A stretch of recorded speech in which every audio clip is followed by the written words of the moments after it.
भी। अब आप सोचो, विचार करो, ठाकुर जी के जन्मोत्सव को 5000 वर्ष से अधिक हो गए। आज भी जन्माष्टमी पर कितने आनंद में आ जाते हैं हम लोग। तो सोचो 5000 वर्ष पहले जब ठाकुर जी स्वयं प्रकट भय होंगे तो क्या स्थिति भई होगी। कहीं कहीं तो रसिक जन ऐसा बतावे कि भैया 1 वर्ष तक तो ब्रजवासी जे भूले ही गए, 1 वर्ष है गयो, यही भूल गए कि 1 वर्ष है गयो। अब सोचो, उत्सव मनाते मनाते वर्षा ऋतु भी आई होगी, और 5000 वर्ष पहले तब तो ग्लोबल वार्मिंग होगी नहीं, बढ़िया अच्छे से ही सारे मौसम आते रहे होंगे। वर्षा ऋतु आई होगी, शिशिर ऋतु आई होगी, ग्रीष्म ऋतु आई होगी, लेकिन ऋतुओं का भी किसी को भान नहीं रहा, सब उत्सव मनाते रहे। 1 वर्ष तक पूरे वृंदावन में उत्सव मना, और इसी 1 वर्ष में एक राक्षसी और एक राक्षस भी आए। राक्षसी कौन? पूतना। बहुत ध्यान से सुनो। मैं कथाओं में कहा करता हूं बंधुओं, जब ठाकुर जी जीवन में आएंगे तो आह्लाद होगा, आनंद होगा, स्थिति ऐसी हो जाएगी। अच्छा, एक दो बात, नंद बाबा की स्थिति क्या है, वैसी स्थिति हो जाएगी सबकी। पहली स्थिति क्या है? देह भान नहीं रहेगा। अभी हम लोग कैसे हैं? अभी हम देहाभिमानी हैं, हमको देह का अभिमान होता है। देह का अभिमान किस रूप में दिखता है? देह का अभिमान भोज्य पदार्थ के रूप में दिखता है, पान के रूप में दिखता है। जो भी कुछ हम देह की इच्छा पूर्ति में लगे रहते हैं, ये सब देहाभिमान है। उठना बैठना चलना तक भी देह अभिमान है। सजना सवरना तो बहुत दूर की बात है, वो भी अभिमान की, वो तो चरम स्थिति है।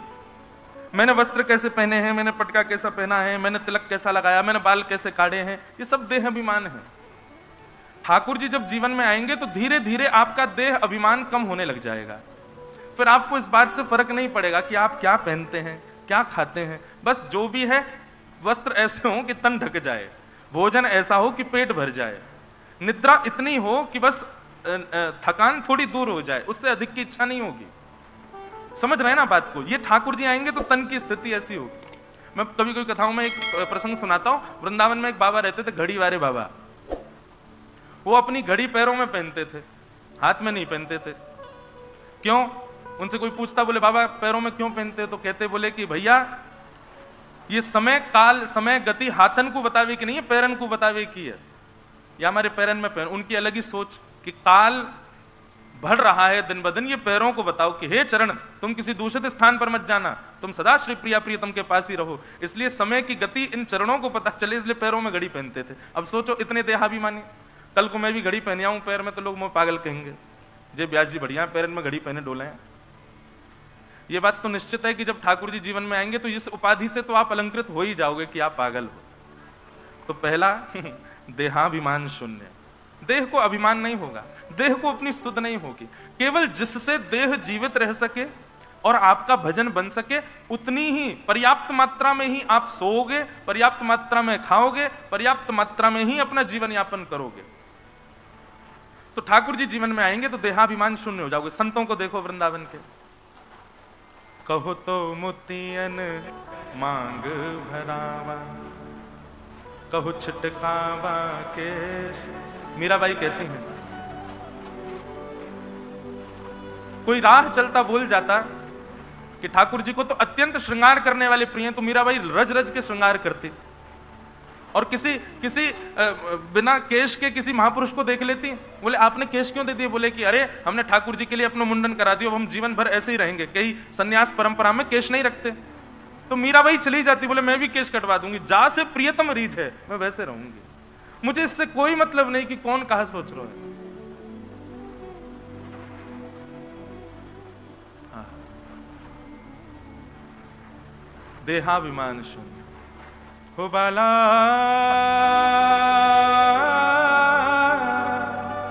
मैं बैरागन हूंगी हूंगी, मैं बैरागन हूंगी, मैं बैरागन। देहाभिमान शून्य। तन के लिए कुछ नहीं करोगे आप, केवल मेरा भजन बने उसके लिए तन की आवश्यकताएं पूरी होंगी। ठाकुर जी जीवन में आने का विचार करेंगे तो सबसे पहली स्थिति यह हो जाएगी। दूसरी स्थिति क्या होगी? संग्रह का भाव खत्म हो जाएगा।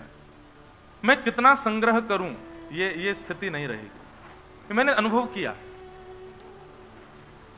कोई आवे तो आपको लगेगा कि इसने मतलब सामान्य सी भी कोई भाव प्रस्तुत करेगा, जैसे कोई कुछ अच्छा बोलता है तो हमारा मन होता है इसको कुछ दें, पर कोई सामान्य सी बात भी अच्छी आपके सामने कर देगा ना, तो आपको लगेगा मैं इसको कितना दे दूं। ऐसी स्थिति हो जाएगी। रखने की, जमा करने की, संग्रह करने की स्थिति नहीं होगी, बांटने की स्थिति हो जाएगी। मैं कितना दे दूं, कितना लुटा दूं, कितना न्योछावर करूं, ये न्योछावर की स्थिति मन में आ जाएगी। ठाकुर जी जीवन में आएंगे तो संग्रह का भाव खत्म होगा।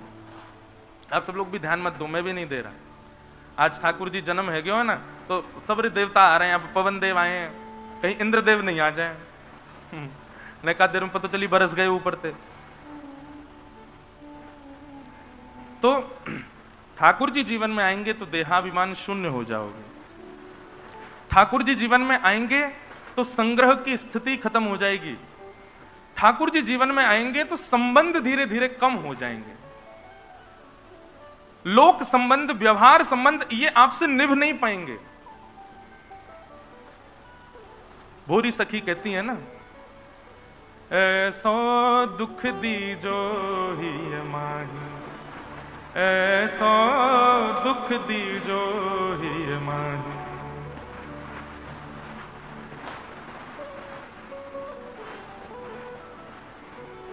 बस्ती छोड़ एकांत बिठावे, बातन सो घबराही। बस्ती छोड़ एकांत बिठावे, बातन सो घबराही। ऐसो दुख दीजो ही माही, ऐसो दुख दीजो ही माही। ज्यादा बस्ती में रहने का मन नहीं करेगा। और कई लोग हमको ही टारगेट करते हैं इन बातों पर। अच्छा महाराज जी, हमको ज्ञान दे रहे हो कि बस्ती में नहीं रहना, खुद इतनी भीड़ में रहते हो, इतनी भीड़ों के पीछे रहते हो, हैं, इतने फॉलोइंग बढ़वा रहे हो अपनी, इतनी हम कछुनाएं कर रहे हैं भैया। हम सीधी सादी कथा 7 साल पहले भी कर रहे हैं, अब भी कर रहे हैं, और वैसी कथा कर रहे हैं जैसी पहले करते। सुनो तो वेलकम, नहीं सुनो तो भीड़ कम, हम पे क्या फर्क पड़ेगा को। अच्छा, आजकल एक और चीज हो गई है, लोगों की सामान्य भीड़ से तो एकांत में ही चला गया आदमी, ज्यादा भीड़ के बीच में नहीं रहता, लेकिन कमरे में मोबाइल फोन में बहुत भीड़ भर रखी है, उस भीड़ में रहता है। इससे अच्छा तो ऐसी भीड़ में रह लो, उस भीड़ से बचो, उस भीड़ को भरने दो, प्रभाव मत आने दो अपने ऊपर। क्योंकि भैया भीड़ में रहोगे ना, लोक रंजन की जब भावना आ जाती है ना मन में कि हम लोक रंजन कर रहे हैं, दुनिया हमसे प्रसन्न हो रही है, निश्चित ही ठाकुर जी आपसे दूरी बना रहे हैं। हमसे कोई मिलवे आवे, कोई नेकात प्रशंसा ज्यादा कर दे तो मेरे तो मन यूं होवे, भैया लाल जी ठीक है आप प्रशंसा करवा रहे हो, कथा की पदन की सुंदर है, लेकिन कहीं अपने से दूर मत कर दियो। क्योंकि ठाकुर जी ऐसा कर चुके हैं एक बार। श्री माधव दास जी जो जगन्नाथ जी के परम भक्त थे, उनका इतना यश करवा दिया ठाकुर जी ने, इतना यश करवा दिया, तो जगन्नाथ प्रभु के सामने जाकर के माधव दास जी रोए आंसुओं से, आप इतना यश क्यों करवा रहे हैं मेरा। ठाकुर जी कह रहे मैं देख वो चाह रहा हूं कि तो कोई यश अपनी ओर आकर्षित कर रहा है कि नहीं। इसलिए भैया वृंदावन शतक में कहते हैं, भ्रातः तिष्ठ टले टले विटपिनाम ग्रामेषु भिक्षाम अटः स्वच्छंदम पिबयामुनम जलमलम चीराणि कंथाम कुरु सम्मानम कलयाति घोर गरलम। सम्मान बहुत बड़ा विष है इस कलिकाल में, और विष किस रूप में, ठाकुर जी से दूरी बनेगी। तो ठाकुर जी जीवन में आएंगे देहाभिमान शून्य हो जाओगे। ठाकुर जी जीवन में आएंगे तो संग्रह की स्थिति खत्म हो जाएगी। ठाकुर जी जीवन में आएंगे तो ज्यादा लोक व्यवहार निभा नहीं पाओगे। कोई जबरदस्ती आपको ले भी गया ना व्यवहार में, तो नेत्रों से आंसू ही आ जाएंगे, घुटन होने लग जाएगी, जल्दी चले यहां से, हम ये व्यवहार हमसे निभ नहीं रहा है।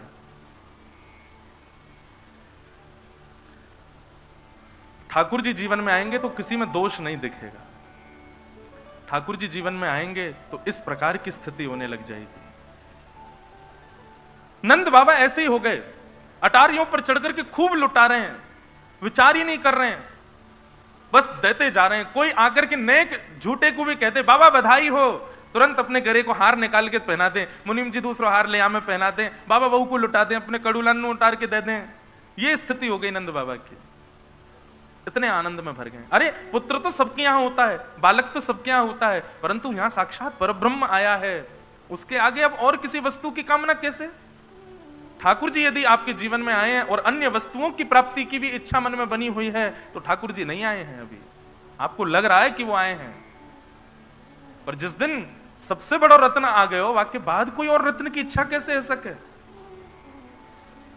नंद बाबा लौटा रहे हैं। तभी वहां एक राक्षसी का आगमन हुआ। तो जब ठाकुर जी जीवन में आएंगे, देहाभिमान शून्य हो जाओगे, संग्रह की स्थिति खत्म हो जाएगी, लोग व्यवहार नहीं निभा पाओगे, किसी में भी अवगुण नहीं दिखेगा। इस प्रकार ठाकुर जी जीवन में अपना स्थान बनाने लग जाएंगे। तब सबसे पहली बाधा जो आपके भजन में आएगी वो है पूतना। और वो पूतना कौन है? अविद्या। पूतना के दो भाव। पूतना का पहला रूप क्या है? पूत यानी कि पवित्र, ना यानी कि नहीं। अपवित्र वस्तु सामने से आकर के आपके भजन को भंग करेंगे, चाहे वो अपवित्र दृश्य हो, अपवित्र वस्तु हो, अपवित्र भोजन हो, अपवित्र संग हो, ये सब आपके ऊपर आक्रमण करेंगे, आकर के आपके भजन को धूमिल करने का प्रयास करेंगे। आपको उससे बचना है। भजन में सबसे बड़ी बाधा है बंधुओं दूषित संग। हमारी कही एक बात मानिएगा, आप सत्संग ज्यादा नहीं कर पाते चलेगा, आप ज्यादा कथाएं नहीं सुन पाते, नींद आ जाती है कई लोगों को, कोई बात नहीं चलेगा, पर कम से कम कुसंग मत करो, कुसंगता का त्याग करो। अभी बहुत मनस्थिति बदल गई है लोगों की। आजकल आप यदि दूषित नहीं है तो आपसे संबंध कम बनाया जाता है। बच्चे परेशान घूमते हैं स्कूल में, कॉलेज में, ऑफिसेज में, उनके मित्र नहीं है। क्यों? क्योंकि वो शुद्ध विचार वाले हैं, क्योंकि वो शुद्ध भोजन पानी करते हैं, क्योंकि वो कथाएं सुनते हैं, क्योंकि वो मंदिर आते हैं। कोई बात नहीं, इससे चिंतित क्यों होना। कल परसों कोई बालक आया मुझसे, बोला मैं वृंदावन बहुत आता हूं, कथाएं सुनता हूं, तो मुझे मेरे मित्र कोसते हैं, क्या करूं? तो मैंने उसको एक ही बात कही कि क्या मित्रों का कहना आपके ऊपर प्रभाव डालता है? क्या वो इतनी प्रायोरिटी रखते हैं आपके जीवन में कि उनके कहने से आप अपने इस भक्ति की विचारधारा को छोड़ दो? और यदि इतना प्रभाव उनकी बात का पड़ रहा है तो माफ कीजिए, आप भक्ति पथ को छोड़ दीजिए। हम पर प्रभाव ठाकुर जी का होना चाहिए, वैष्णवों का होना चाहिए, सत्संगी महापुरुषों की वाणी का होना चाहिए। ये संसार के लोग बोलेंगे कहां तक रहने वाले हैं आपके साथ, और कौन सी चीजों में आपका हाथ बटाने वाले हैं। मद्यपान भक्ष सेवन करने वाले लोग, ऐसे लोगों के कहने से हम भक्ति त्याग दें? और माफ कीजिए, जो इस प्रकार के लोग हैं जो वृंदावन आते ही भेष धारण कर लेते हैं और वृंदावन से जाते ही भेष उतार देते हैं, वृंदावन से जाते ही कहीं अपने कार्यों में या अपने स्कूल में, कॉलेज में या अपने ऑफिस में जाते हैं तो अपने भेष का त्याग कर देते हैं, तो फिर ये आडंबर क्यों है? ये आडंबर करना क्यों है? मत करिए, कोई जरूरत थोड़ी है। हमारे राधा रमन जी, राधा वल्लभ जी पीछे थोड़ी पड़े तुम्हारे कि तुम्हें तिलक लगाओ तभी मैं दर्शन दूंगा। अगर तिलक एक बार माथे पर अविराजित हो गया है, कंठी, अब कई लोग प्रश्न करते हैं हम कंठी पहनते हैं महाराज जी, प्याज लहसुन नहीं खा सकते। विचार करो, तुलसी मां एक रूप में देखने में एक वृक्ष के रूप में है, वो अपने जीवन का त्याग करती हैं आपके कंठ में बैठने के लिए। तुलसी जी को उनके पौधे से अलग कर दिया जाता है, वे त्याग करती हैं आपको पवित्र करने के लिए, वो त्याग करती हैं आपके कंठ में बैठने के लिए, वो त्याग करती हैं आपके भजन और आपके भोजन को शुद्ध करने के लिए।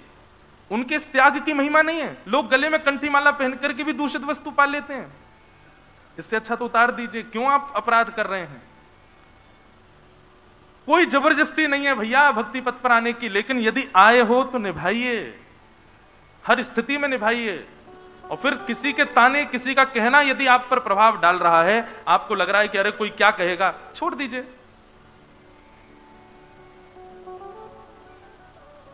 तो भजन मार्ग में सबसे पहली बाधा है पूतना। पूतना के रूप क्या है? दूषित चित्र, दूषित शब्द, दूषित भोजन, दूषित संग, ये सब पूतना के रूप हैं। इनका आपने संग करना प्रारंभ कर दिया तो आपका भजन छूटेगा। जो पवित्र नहीं है उसका त्याग करो। और पवित्र क्या है? जो ठाकुर जी को अर्पित हो सकती है वो सब पवित्र है, और जो ठाकुर जी को अर्पित नहीं हो सकती वही अपवित्र है। अच्छा, एक और बात कहूं, बुरा नहीं मानना, कई लोग भोग के रूप में ऐसी ऐसी वस्तु भी ठाकुर जी को पधरा देते हैं जो नहीं पधरानी चाहिए। अब इसमें क्या है? ठाकुर जी को नहीं चाहिए वो वस्तु, तुम्हारी जीव चट्टारे मार रही है, या लिए तुमने पिज्जा बना दिया और ठाकुर जी को भोग लगा दियो। अरे ठाकुर जी भैया 5,000 साल पुराने लाला हैं हमारे वृंदावन के, उनको रोटी भी मैया तोड़ तोड़ के खवावे। पिज्जा देख के ठाकुर जी भी यूं सोचते कहा बलाया कैसे खाऊं यार मैं, ये कैसे खानो है, यानी अपनी जीव के काजे अपने पेट के काजे मेरे भोग लगा दियो या को। ऐसा मत करो भैया। हम ये नहीं कह रहे कि बहुत ज्यादा आधुनिक में मत जाओ, पर इतने भी आधुनिक मत हो जाओ कि ठाकुर जी को ये सब का भी भोग लगे। ठीक है, आपका मन है घर में बना के पालो बिना प्याज लहसुन का, पर ठाकुर जी को भोग तो वही लगाओ जो लग सकता है। ठाकुर जी को भोग लगावे को एक सुंदर उपाय बताऊं। बड़ी कढ़ाई ले, वह कढ़ाई में नेक्स्ट से घी लगा के पूरी कढ़ाई पे घुमाए दो, अच्छा चीकनी है जाए। फिर वहां में डालो 5 किलो दूध, और 5 किलो दूध डाल के तब तक ओटाइयो जब तक 2 किलो नहीं रह जाए।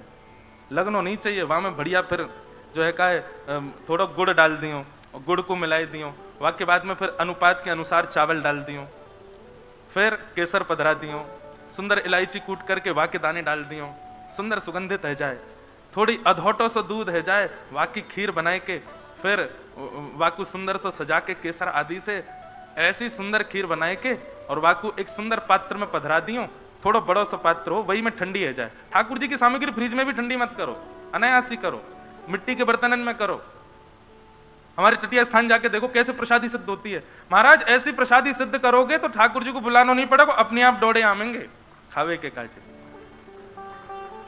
अरे कोई ब्रजवासी, कोई ब्रज की गोपी ने कभी ठाकुर जी को निमंत्रण नहीं दियो कि लाला हमारे घर आए जाइयो, बिन बुलाए ठाकुर जी जामे। ये भी भक्ति की स्थिति है कि आपको आमंत्रण नहीं देना पड़ता है। और सदैव एक बात रखो, महीना में एक बार इतनी प्रसादी बनाओ कि वो वैष्णव भक्त और संत वृंदन को भी पधराई जा सके। केवल ठाकुर जी पालें और हम पालें यही में संतुष्टि चल रही है नहीं। अभी आगे सुनियो ब्रजलीला में आवेगो ठाकुर जी कैसे कैसे पूरे दिनानंद भवन पे भीड़ ही लगी रहे पावे बारे इनकी। ठाकुर जी को सुख लगे जब बहुत सारे लोग पावे। आप कहें व्यवस्था इतनी नहीं है तो कोई पवाओ, लेकिन पवाओ। कोई बाहर से वैष्णव आमे, संत आमे, कोई भजनानंदी हो, कोई ब्रजवासी हो, उनको पवाओ, ठाकुर जी के सामने बैठा के पवाओ। और केवल पवावे मात्र से काम नहीं चलेगा, दक्षिणा तो देनी ही पड़ेगी। ये तो ठाकुर जी भी ले लें। किशोरी जी नृत्य सीख में आई लाला के पास, ठाकुर जी ने बढ़िया नृत्य सिखा दियो। और नृत्य सीख करके जैसे ही श्यामाजू जान लगी, ठाकुर जी मन में विचार करने लगे फ्री फोकट में सीख के जा रही है, कुछ दियो तो है ना है, लेकिन हम नंद के लाला हैं, यदि दक्षिणा नहीं ले ली तो हमारो नाम भी कुंवर कन्हैया नहीं। सोई किशोरी जी के पास गए और जाकर के बोले, हे लाडली जू तुमने वो तोता देखो? किशोरी जी बोली कहाँ है? अरे वो बैठो ऊपर। अरे मुंह को तो दिखना रहो, देखो मैं दिखाऊं, कहाँ तुम्हारी, हाथ दिखाओ। हाथ पकड़ करके और उंगली करें, देखो बोरो बोरो बोरो, और उंगली में पहरी वही मूंदरी ठाकुर जी ने यूं करके निकाल के और अपनी फेंट में डाल ले। किशोरी जी कहाँ है? दिख तो रोना है। अरे अब तो उड़ गो श्री जी, अब जाओ, कल यूं है। ठाकुर जी कह रहे हैं दक्षिणा लइए भैया, ऐसे थोड़े तो दांत घिसाई तो देनी पड़ेगी, वो तो देनी है।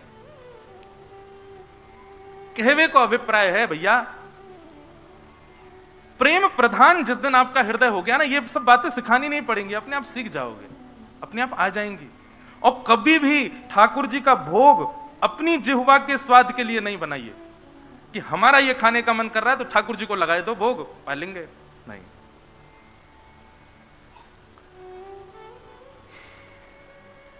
तो पूतना सबसे पहली बाधा। तो पूतना का एक रूप तो अभी हमने बताया। दूसरा रूप क्या है पूतना का? दूसरा रूप है अविद्या। अविद्या मतलब अविवेक, सत और असत की पहचान न होना। और अविवेकी वस्तु, अविवेकी व्यक्ति कब बनता है? वो नाम जप तो करे, वो सेवा तो करे, वो परिक्रमा तो करे, वो अनुष्ठान तो करे, पर कथा ना सुनता हो तो निश्चित है वो अविवेकी होगा। जो व्यक्ति सत्संग से विलग रहता है, जो व्यक्ति कथा से विलग रहता है, जो व्यक्ति किसी भी प्रवचनामृत या फिर रसिक जनों की वाणी ना सुनता है, ना उसका निरध्यासन करता है, निश्चित है उसके चित्त में अविवेक आएगा, पूतना जाएगी। ब्रजवासी केवल कीर्तन कर रहे हैं 1 साल से, नंद घरानंद भयो जय कन्हैया लाल की, सत्संग नहीं कर रहे, इसीलिए पूतना आई है। इसलिए सत्संग बहुत जरूरी है, कहीं हमारे भजन में पूतना ना आ जाए। समझ में आई बात? तो पूतना ये सबसे पहली बाधा। पूतना का कंस ने राक्षस बुलाए थे। पूतना ने कहा महाराज ये कार्य मुझे दीजिए, 10 दिन में जितने बालकों ने जन्म लिया उन्हीं बालकों में आपके शत्रु कृष्ण को मैं मार दूंगी, सब बालकों को मारते हुए जाऊंगी। कंस ने कहा देवी तुम इतनी कुरूपणी हो, तुमको अपने घर में घुसने कौन देगा, क्योंकि घर में प्रवेश तो सुंदर रूप और सुंदर वस्त्रों से ही मिलेगा। मानव की सबसे बड़ी भूल यही है कि वो रूप सौंदर्य और वस्त्र सौंदर्य देखता है, पर ठाकुर जी की सबसे बड़ा गुण यही है कि वो रूप सौंदर्य और वस्त्र सौंदर्य पर ध्यान नहीं देते। मानव की सबसे बड़ी भूल यह है और ठाकुर जी का सबसे बड़ा गुण यह है, वो रूप सौंदर्य और वस्त्र सौंदर्य नहीं देखते।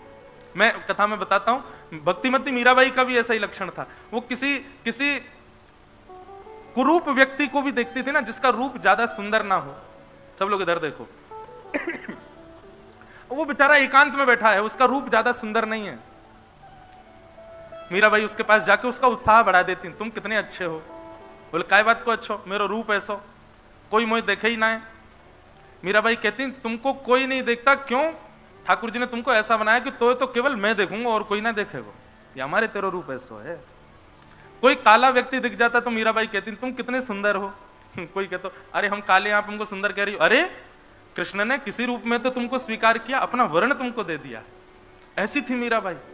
ऐसा ही ठाकुर जी का स्वभाव है, वो रूप सौंदर्य और वस्त्र सौंदर्य नहीं देखते। ये मानव की दृष्टि है, ये मानव का स्वभाव है, मानव देखता है।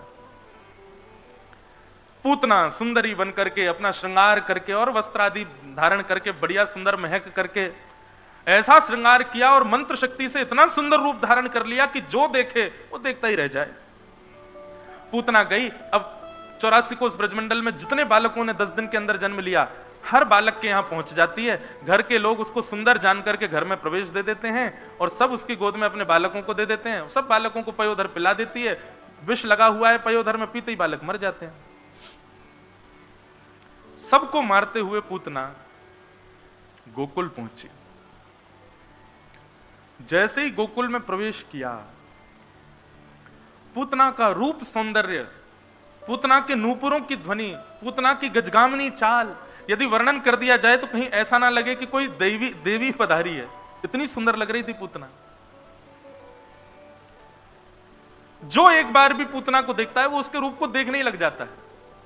कहां तक कहें, नंद घर आनंद भयो जय कन्हैया लाल की 1 वर्ष तक ये टेर कोई तोड़ नहीं पाया।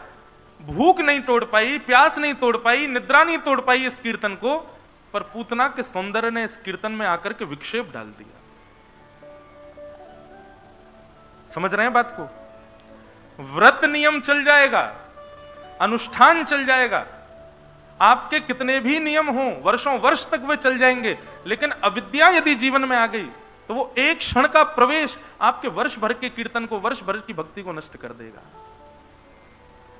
ब्रजवासियों को भोजन की सुध नहीं है, जल की सुध नहीं है, सोने की सुध नहीं है, सब में वे बस रत हैं कृष्ण संकीर्तन में। पर पूतना के आते ही सब लोग उसके रूप को देखने लगे और एक ने तो देखा, दूसरे को अरे जल्दी ये देख ये देख ये देख, और वो भी देखो अरे कितनी सुंदर है, मैं तो जा रहा हूं अपनी मैया के पास। बोले मैया तो जा कहूंगा मेरा ब्याह करा दे, याते इतनी सुंदर है, यही तो ब्याह करूंगा मैया।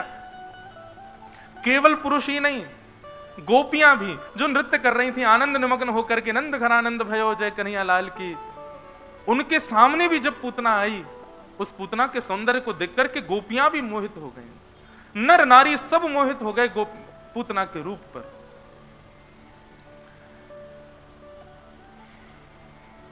भजन में विक्षेप है अविद्या, भजन में विक्षेप है कुसंगता। पूतना ने प्रवेश किया, नंद भवन में जैसी प्रवेश किया, गोद में लिए पौड़ी बैठी थी यशोदा मैया। पूतना को जैसे ही देखा, यशोदा मैया तो विधाता को कोसन लगी, अरे विधाता तो पे सृष्टि करवी ना आवे हैं, इतनी सुंदर ये तो बना के भेज दे इतने साल पहले, और या के काजे मेरो लाला दुल्हा बन तो वो भेजो अब। अरे कम से कम इतना तो विचार कर, तो जब मेरो लाला जन्म ले तो वही समय या को जन्म होता तो यही ते अपने लाला को ब्याह कराती, इतनी सुंदर। ए विधाता तेरे हाथ जोड़ूं, तो को रोज लड्डू को भोग लगाऊंगी, तो को रोज दूध को भोग लगाए करूंगी, बस इतनी कृपा कर दियो, या की एक लाली हो सुबह से अपने लाला को ब्याह करा दूंगी। विचार करो कितनी सुंदर है पूतना। यशोदा मैया भी मोहित हो गए। लेकिन पूतना जैसे ही सन्मुख आकर के बैठी, यशोदा मैया बोली कहो बहन कहाँ ते आई हो।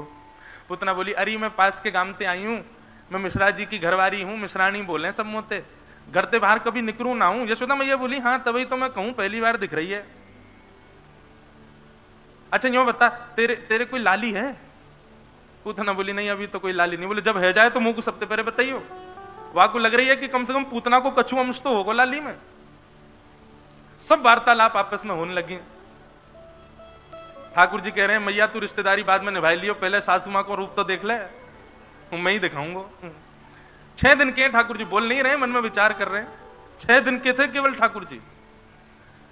पूतना की गोद में ठाकुर जी को दे दिया। कभी भी किसी के प्रभाव से मत रीझिए बंधुओं। कभी भी किसी का बाह्य प्रभाव यदि आपको आकर्षित कर रहा है तो वही अविद्या है। कभी भी किसी का बाह्य प्रभाव उससे आकर्षित मत होइए। परखिए, जानिए, उसके स्वभाव को देखिए पहले, और जब स्वभाव में सौम्यता दिखे तभी संबंध बनाइए। अच्छा आप कहेंगे महाराज जी स्वभाव में सौम्यता कैसे दिखेगी? परीक्षा आपको मत लेना, कहीं मेरे कहे से जाके परीक्षा ले लो किसी की, परीक्षा मत लेना, पर अनुभव करना, परखना। स्वभाव में सौम्यता तब दिखती है जब किसी व्यक्ति का अवगुण उसके मुख के सन्मुख बोल दिया जाए और उस अवगुण को सुनकर के वो व्यक्ति चिड़चिड़ाए ना, वो व्यक्ति व्यथित ना हो, सहन कर ले। तितिक्षवः। जिस व्यक्ति के अंदर सहनशीलता नहीं है, निश्चित है कि वो केवल बाह्य आडंबर कर रहा है, अंदर से स्वभाव उसका अच्छा नहीं है। और यदि किसी व्यक्ति में सहनशीलता दिख जाए, सहन करना जानता है, तो निश्चित है कि भीतर भी उसका जो स्वभाव है वो निश्चित ही शुद्ध होगा। भगवान कपिल बताते हैं देवूति माता को 5 लक्षण, तितिक्षवः, कारुणिका, सुहृदा सर्वदेहिनाम, अजात शत्रवः, शांता, साधवः, साधुभूषणात्। पर मुझे ऐसा लगता है ये बाकी के 4 लक्षण अपने आप आ जाएंगे, पहला आ गया तो सहनशीलता आज के मानव में बिल्कुल नहीं है। अगर मैं आपकी टी शर्ट पहन लूं और कहीं चला जाऊं, आप भी मेरे साथ हो, और किसी व्यक्ति ने आपकी जगह मेरी बड़ाई कर दी, तो आप कहने में पीछे नहीं हटोगे टी शर्ट मेरी है, मेरी है। इतनी भी सहनशीलता नहीं है हम लोगों में।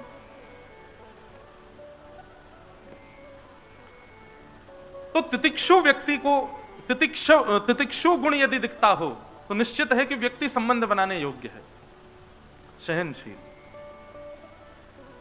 तो पूतना के रूप और सौंदर्य और उस पर यशोदा मैया को विश्वास हो गया कि अच्छे घर की है, तो लाला उनकी गोद में दे दिए। और जैसे ही ठाकुर जी उनकी गोद में पधराए, जिस पूतना के रूप पर, जिस पूतना के सौंदर्य पर सब मोहित हो गए, उस पूतना की गोद में जाकर के हमारे प्रभु श्री राधा रमन लाल जी ने अपने 2 कोमल नेत्रों पर हाथ रख लिए। नेत्र तो बंद किए, ऊपर से हाथ और रख लिए कि कहीं यहाँ की छाया भी नहीं दिख जाए मुंह को। सोचो, मैं सदा कथा में कहा करता हूं बंधुओं, जीवन में कभी पूतना जैसे काम मत करना कि ठाकुर जी अपने नेत्र बंद कर लें हमें देख के।